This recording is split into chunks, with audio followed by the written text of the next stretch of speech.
Hello বন্ধুরা, চলছে। তোমরা সবাই কেমন আছো? আমি ভালোই আছি। এখন চলছে আমাদের কাজ। 8 দিন হলো আজকে। আমার ভাসুর মারা গেছে যে বললাম, 8 দিন হলো আজকে। এই চলছে কাজ, দেখো কাটাকুটি চলছে। আমরা সবাই নিরামিষই ভাত খাচ্ছি, ঘি দিয়ে রান্না। ওই ঘি দিয়ে রান্না হচ্ছে, ওই ভাতই খাওয়া হচ্ছে, সবাই তাই খাচ্ছে।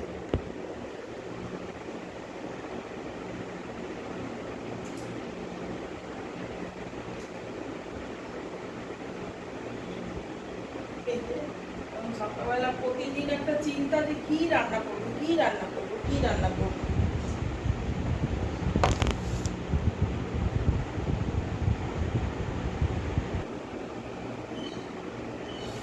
এই যে কপি করবো আর সজনে ডাঁটা আলু, দেখতে পাচ্ছ? কপি করবো, সজনে ডাঁটা আলু কেটে নিয়েছি, করবো টমেটো দিয়ে, ঘি দিয়েই তো রান্না হবে। আর এই যে দেখো ভেন্ডি কুটছি, ভেন্ডিটা কুটে রাখবো। এই যে ভেন্ডিটা ছোটো ছোটো করে কুটছি, ঘি দিয়েই তো সব। খেতে চাইছে না কেউ, কারণ ঘি দিয়ে রান্না কেউ খেতে চায় না, তাও কি করব, করতে হচ্ছে।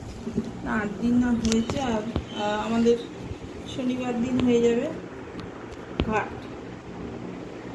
ঘাট কাজ শনিবার হবে। এই কটা কী করে রান্না করবো একটা।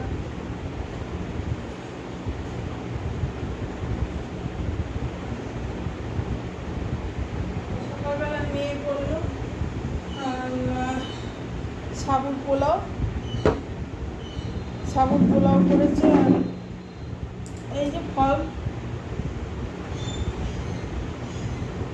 দেখো ফল খাওয়া হচ্ছে, খালি ফল খাও, যা খিদে পাবে ফল খাও।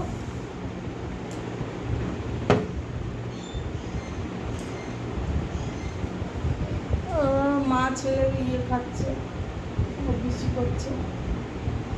আর আমাদের যেহেতু জাতি, এক মায়ের পেটের ভাই তো, যে বাবুদের যা রীতি বলেছে তার।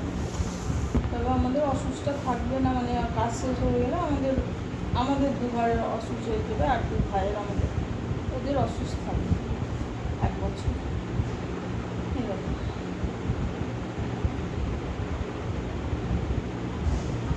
ওদের ঘরে যাচ্ছি, কিন্তু ওর মা কাঁদছে তো সবসময়। সঙ্গী হারা হয়ে গেলে যা অবস্থা হয়, সবসময় কাঁদছে ধরে, ভালো লাগবে না। আর আমাদের না মা বাবার পর এরা ভাই বোনরা সব সব ঠিক আছে।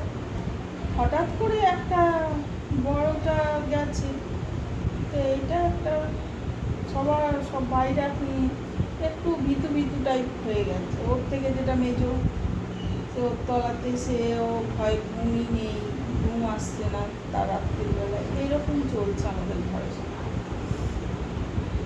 ভয় ভয় ভয়, মানে এমনি ভয় না, আতঙ্ক হয়ে গেছে। যে হাসপাতালে দিলাম, ভালো মানুষটা হাসপাতালে দিলাম, বললো ব্লক হয়েছে, 2-4টে ব্লক, তার মধ্যে নিয়ে গেল, রেফার করলো বিড়লাতে। বিড়লাতে ব্লক সারিয়ে দিল, দিয়ে বললো কিডনি দুটো পুরো ড্যামেজ হয়ে গেছে। কিডনি ড্যামেজের পর বললো জন্ডিস হয়েছে। মানে একটার পর একটা ওনারা বলেই যাচ্ছেন, আর মানুষটা যাওয়ার সময় বলে গেছে সবাইকে যে কেউ অপারেশন করবি না, কেউ অপারেশন কোনোদিন করবি না, এইরকম বলে গেছে। মানে এতটা কষ্ট সে পেয়েছে।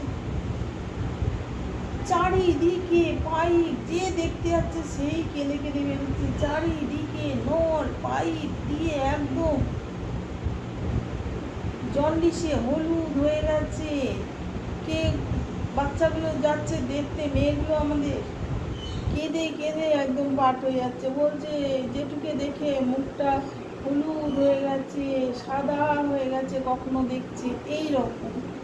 তারপরেও 11th আওয়ার অব্দি ওনারা বলছেন যে এইরকম পেশেন্ট আবার বেঁচেও যায়।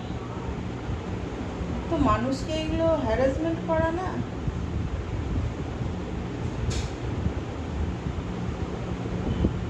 কীভাবে জানি না, ওর খালি ধূপধুপিটাই লাস্টের দিন চলছিল। সকালবেলা সবাই গেছিল, কিন্তু ধূপধুপিটাই চলছিল। 14বার ট্যাচ করে ডাকলে মাথাটা এমনি করে নেড়েছে, ব্যাস, আর কিচ্ছু নেই ওনার। তারপরে ওই দেখেও ওনাদের কিছু বলেনি যে একটু থেকে যাও কি বসে যাও। ডাক্তাররা কি বুঝতে পারে না এগুলো? বাড়ি চলে এসছে আলিপুর থেকে খড়গপুরে বাড়ি চলে এসছে, এসে ভাত খেতেও বসেছে, তখন ফোন আসছে যে ওনার আরেকটা স্ট্রোক হয়ে গেছে। মানে কীরকম হাসপাতালগুলো আজকাল, মানে মানুষকে কী যে করে বলার বাইরে। হাসপাতাল, বড় বড় নামকরা হাসপাতাল এইরকম করে যে মানে জানা ছিল না। এখন তো রোগ হলে খুব আতঙ্ক এসে যাবে আমাদের মধ্যে, যে কী জানি ভর্তি হব আর ফিরে আসবো কি না, হচ্ছে ঘরেই থেকে মরবো কি না, এটাই একটা হবে। সবাই বলে ডাক্তার ভগবান, ডাক্তার কাছে যাও। ভগবান আদবে কি ভগবান হয়? বেশিরভাগ লোক এইরকম টাকা ছুলে 9,75,000 টাকা ইয়ার কি, তাও মানুষটা ঘরে আসতে পারে।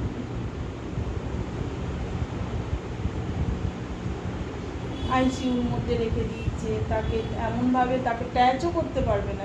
কেউ যে একটু মাথায় ঠাকুরের ফুলও গুলাবে সেটাও ট্যাচ করতে পারবে, এইরকম অবস্থা তাকে রেখে দিয়েছে। খুব সাবধান, সবাইকেই বলছি, সবাইকেই এই বার্তাটা পৌঁছাচ্ছি যে খুব সাবধান। হাসপাতালে গিয়ে, মানে বড় বড় নাম করা হাসপাতাল, জানি না কে ফিরে আসছে, কিন্তু এই 50-60-এর পর গেলে আর মনে হয় না ওই টাকা দেওয়াই সার, আর ফিরে আসা যায়।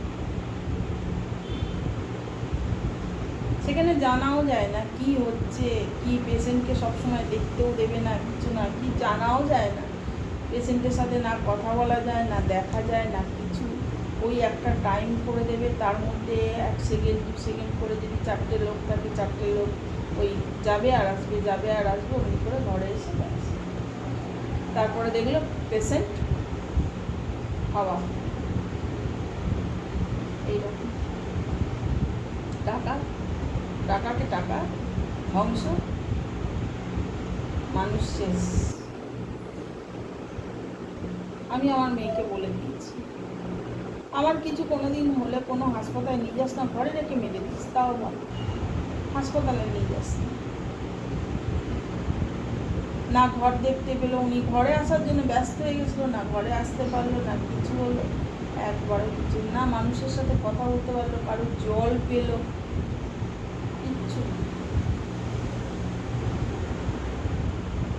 এরকমভাবে মরতে হয়েছে। যাদের ওপর দিয়ে যায় তারাই জানে যে কি হাসপাতালগুলো কী করে। আমাদের উপর দিয়ে এমনি গেছে, আমরা বুঝতে পারছি, সবাইকে বলছি। কারণ যদি ভালো হয়ে ফিরে আসে সে তো খুবই ভালো কথা। একটা কোনো অসুবিধা ছিল না মানুষটা, সেই মানুষটা হঠাৎ করে 2টো কিডনি ড্যামেজ হয়ে গেল, হঠাৎ করে ইনফেকশান, মানে ইনফেকশান এমন হয়েছে, ইউরিন ইনফেকশান, যে গলায় উঠে গেল, রক্তে মিশে যাচ্ছে। একবার বলছে রক্তে মিশে গেছে, একবার বলছে গলায় উঠে গেছে। সুস্থ মানুষটা কী করে এরকম হয়ে গেল বুঝতেও পারলাম না।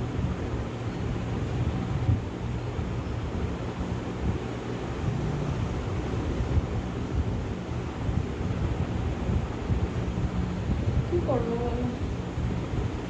এটাই মানুষকে বলছি, তাই যে যাওয়ার আগে খুব সাবধান, আর একবার চিন্তা ভাবনা করে যাওয়া উচিত। বড় বড় নাম করা হাসপাতাল, এমনি আমার কাছে অনেকজন আছে উদাহরণ, যারা গেছে হেঁটে হেঁটে আর আসতে পারে, ওখানেই শেষ। টাকাকে টাকা গেছে, মানুষ শেষ।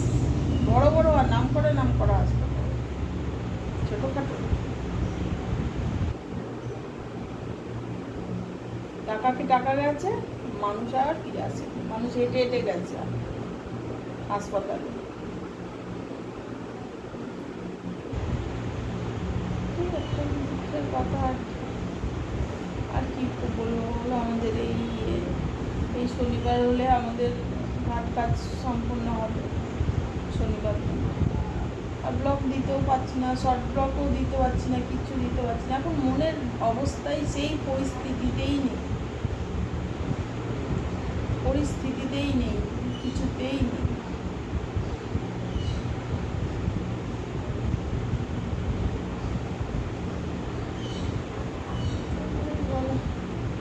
আর কি বলবো চলো আজকে রাখলাম।